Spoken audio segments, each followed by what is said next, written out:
hver gang vi møtes. I dag det May-Britt Andersen som hedersgjest.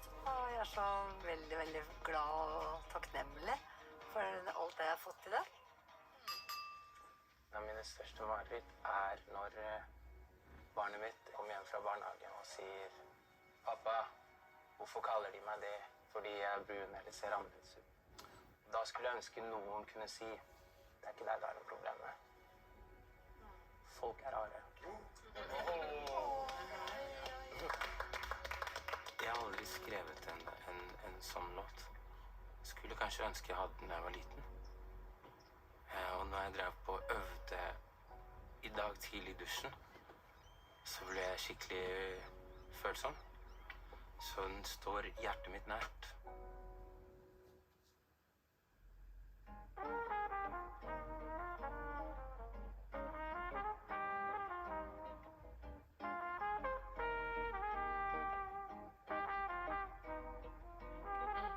Går så mange rare folk forbi. Noen av dem som meg og deg. Noen ser på når vi går forbi. Du den fineste, yeah. Noen kan være slemme, noen av de kan være snille. Alt kan virke skummelt, men pappa passer på deg. Aldri glem hvor du kommer fra, husk på hvor du skal, yeah. Yeah, yeah, yeah. Sett deg ned en times tid. Går så mange folk forbi. Sett deg på en benk en times tid. Går så mange rare folk forbi. Så mange rare folk. Så mange rare folk. Så mange rare folk. Så mange rare folk. Går så mange rare folk forbi. Noen av dem som meg og deg.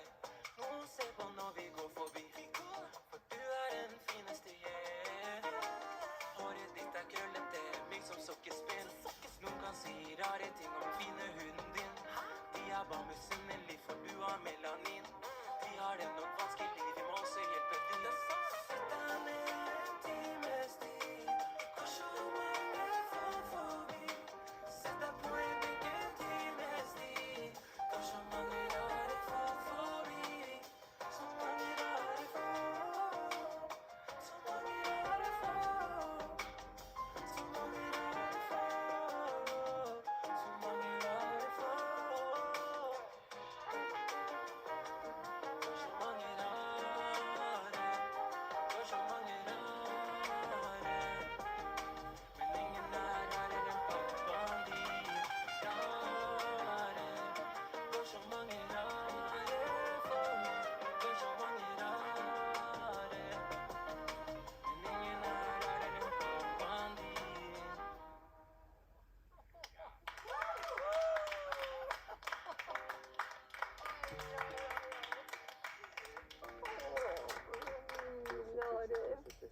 Stemma di litt sånn fløyel. Jeg så glad for den sangen, at den kom. Og det ble så fint når Arif gjorde det til sin sang. Og at han tar inn et her med det å se litt annerledes ut. Det har jeg liksom snakket om i 35 år, faktisk. At det lov å være sånn som man er. Jeg synes det var helt fantastisk tolkning. Jeg elsker stemme også. Så jeg blir så glad i Arif, og han en sånn utrolig varm, fin fyr, da. Jeg får bare lyst til å gå og klemme på han, liksom. Jeg så takknemlig. Jeg er veldig glad for at du tok akkurat den sangen. Takk. Arif, altså. Skål for deg, Arif. Skål da. Skål da, dere. Skål, Arif. Nei. Men May-Britt, du jo bokstavelig talt gift med jobben. Ja, det du. Det må være fantastisk. Ja, det det. Eller? Jo, jeg elsker å være gift med jobben, holdt jeg på å si. Med Geir, for at vi klarer faktisk å skille på det her med at han komponisten i huset. Og jeg liksom formidleren av melodien hans. Men samtidig så klarer vi liksom, vi har et arbeidsrom. Og der gjør vi disse tingene det når vi jobber sammen.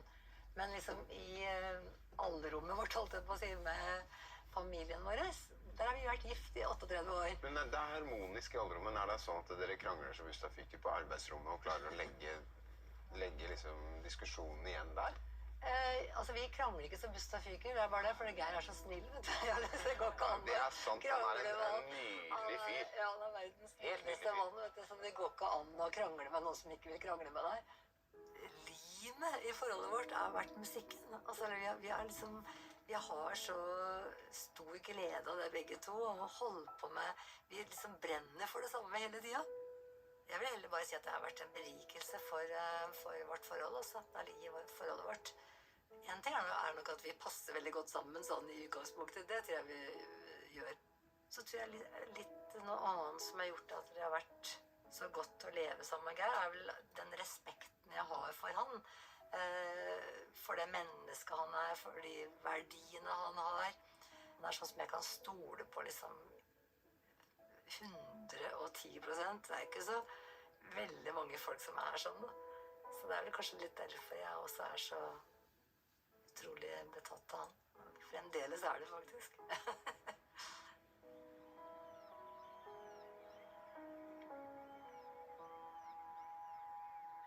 En ting som jeg tenkte på når du sang låta til Andreas med en gang, hvor det var liksom, fikk litt av dialekta di inn, og så var det bare med en gang, så var det noe som, jøss, hvorfor får det så mye kraft med den dialekta? Nei, vet du hva det er? Det er fordi det er Prøysens språk, og Prøysen er en bauta, ikke sant? Han fikk jeg inn med morsmjølka, ikke sant? Og det er så mye livsvisdom, og det er så mange lag, det er så fantastisk å formidle de tingene der.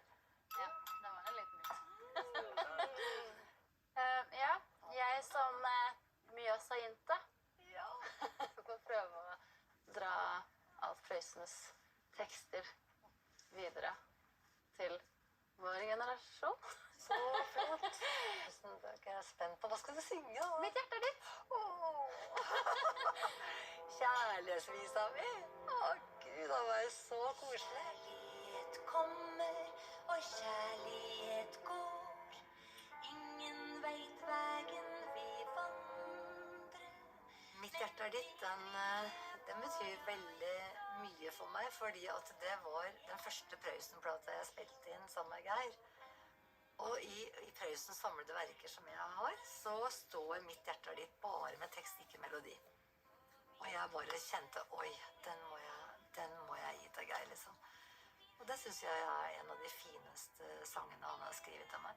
Den blir liksom aldri lei av. Jeg synes det er noe med en tekst og melodi som er så bra sammen. Og så føler jeg at den er veldig min, da, på en måte, i og med at han har skrevet den til meg, da.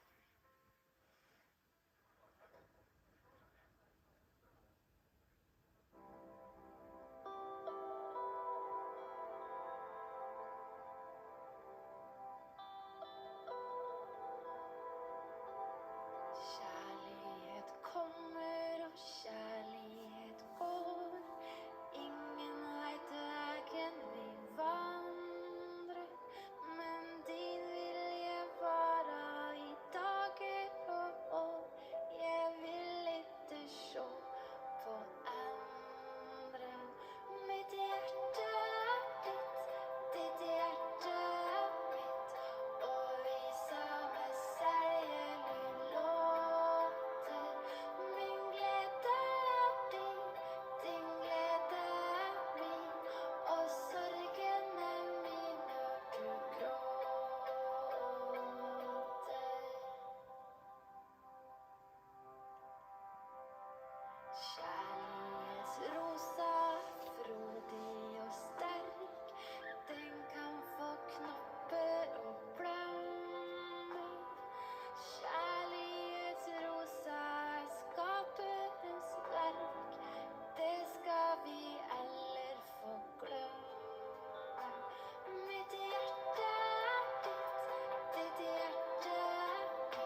Ja, det var vakkert.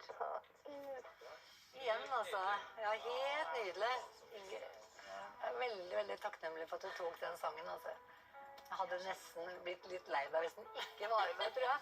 For jeg føler liksom at det er en sånn sang som har betydd så mye for meg. Det er liksom, vi kom da på en måte så lyttet folk til meg på en litt annen måte enn det de gjorde før. For at da sang jeg til de voksne.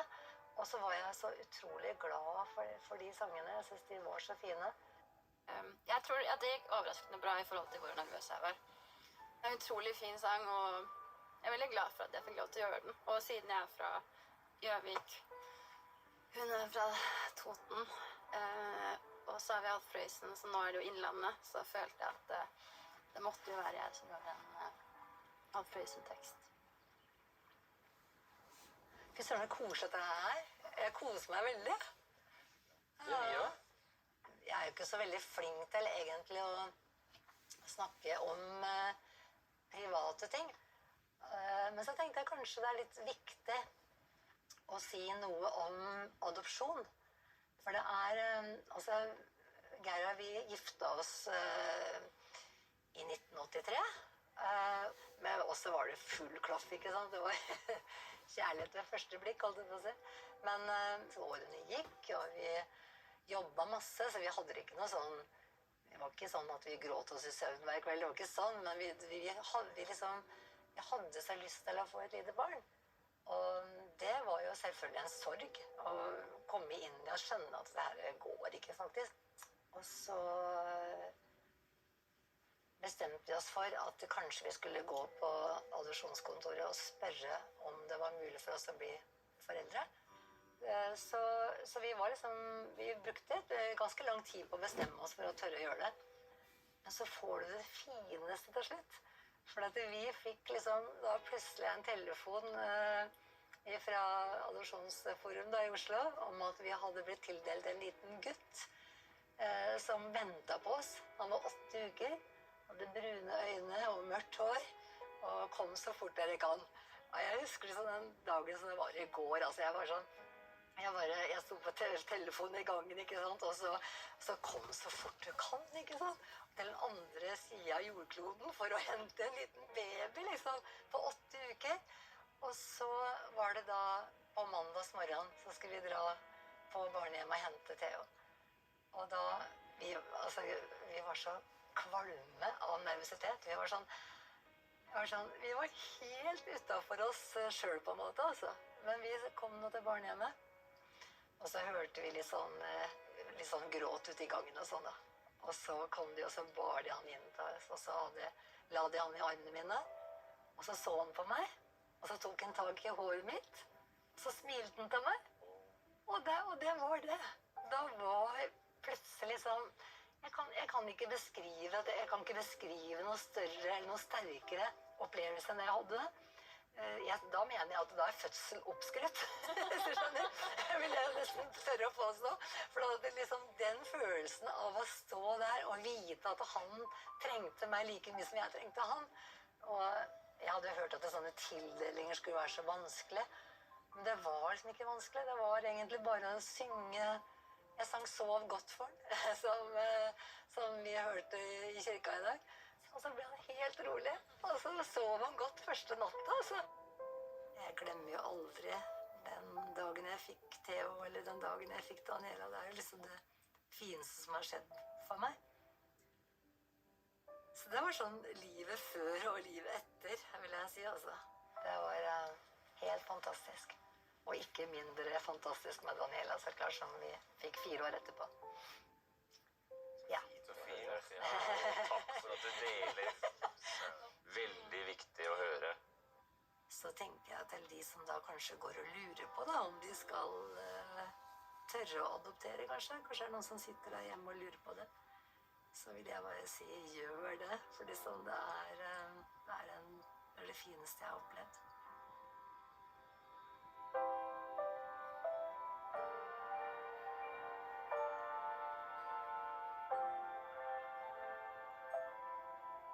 Men apropos ungene dine da, og du sa i stad at Daniela, alle har hørt musikken, hun er artist. Kan ikke du fortelle litt om hva hun driver med? Og Ja, gjett om jeg vil. gjør det. Jeg er så stolt av henne. Altså, jeg er så stolt av begge ungene mine, og det er jo alle foreldre. Men det jeg synes er så fint med Daniela, er at hun har nå kommet ut med en plate, sin første soloplate. Og de tekstene hennes, de er så modne i forhold til alderen hennes. Hun er liksom bare 22 år, og jeg synes hun spiller så fint, og så er hun så troverdig. Og jeg tenker da har jeg i hvert fall lært henne noe. Altså liksom det der med å formidle noe som du tror på selv, og aldri liksom gjøre noe annet enn det. Jeg håper dere tar dere tid til å høre på henne en gang, altså, for det Skal vi gjøre, altså? Hva skjer nå? Hva skjer nå? Kjære May-Britt, du er en perle av et menneske. Og jeg tror jeg kan snakke for alle når jeg sier at vi har blitt skikkelig glad i deg på veldig kort tid. Låten som kommer nå heter Ballongvisa. Og det er jo en veldig spesiell låt. Som vi tenker at det krever en spesiell person å synge. Så vi har rett og slett spleist på en flybillett og flydd opp et spesielt menneske. Det er ikke mulig. Her er Daniel. Nei. Jeg må få lov å klemme på deg. Jeg klarer ikke klemme på deg. Nå har du klart det. Og så har du klart å holde det skjul for meg. Nei, jeg vet ikke egentlig. Du har jo spurt noen ganger. Jeg har det, vet du. Det er helt utrolig. Og gjett om jeg skal sette meg ned. Har du sett det? Ja, at det her blir liksom over the top, ikke sant? Ja. Daniela. Tenk om hverdag var en ballong som vi alle bodde på. Og ingen folk var fattig, ingen rike. Tenk om alle hadde samme Gud som alle trodde på. Da ville jorda vært i himmelriket. For ballonger er slike en litt varsomme. De går så lett i sund og midte, folk lar dem i fred. Og ikke kan vel noen si at halvparten er min. Nå stikker jeg høl i ballongdelen din.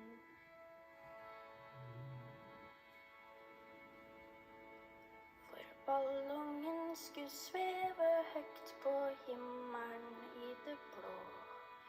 Og sola skulle varme oss og skinne. Og vi skulle rope høyt så hele verden skulle forstå at rettferda i verden snart skal vinne. For ballonger er slike en litt varsomme. De går så lett i sund og midte, folk lar dem i fred. Og ikke kan vel noen si at halvparten er min. Nå stikker jeg høl i ballongdelen din.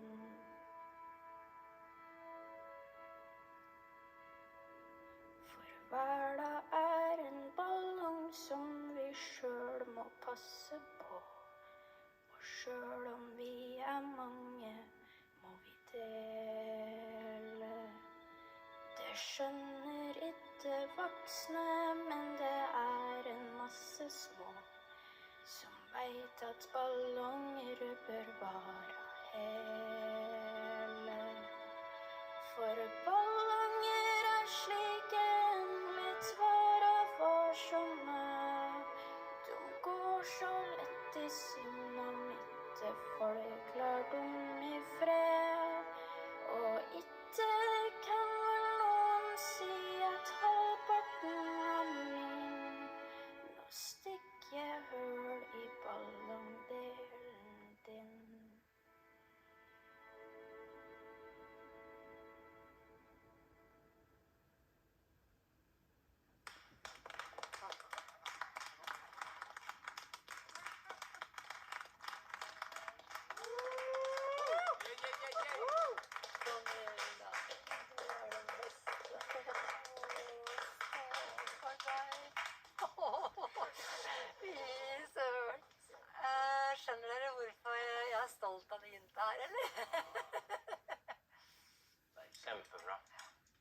for en avslutning på denne kvelden her, som startet så sart og fint i dag tidlig.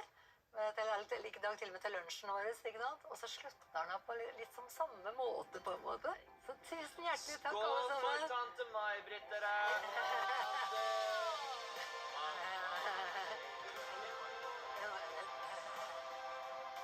Altså, jeg har nesten ikke noe mer å si. Jeg har ikke ord. Jeg kunne ikke ha blitt mer glad enn at Daniela skulle komme og synge for meg. Se her nå, da. Åh. Bedre avslutning kunne jeg liksom ikke ha fått på dagen min. Så jeg er utrolig takknemlig. Veldig glad for alt det alle har gjort for meg i dag. Fra morgen til kveld. It's beautiful.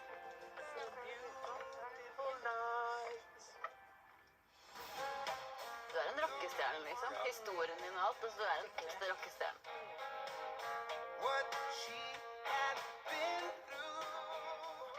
Så jeg er en fyr som har en stor, stor sorg. Og det må jeg bare bære. Det skjærer meg i hjertet, altså. Det var utrolig sterkt.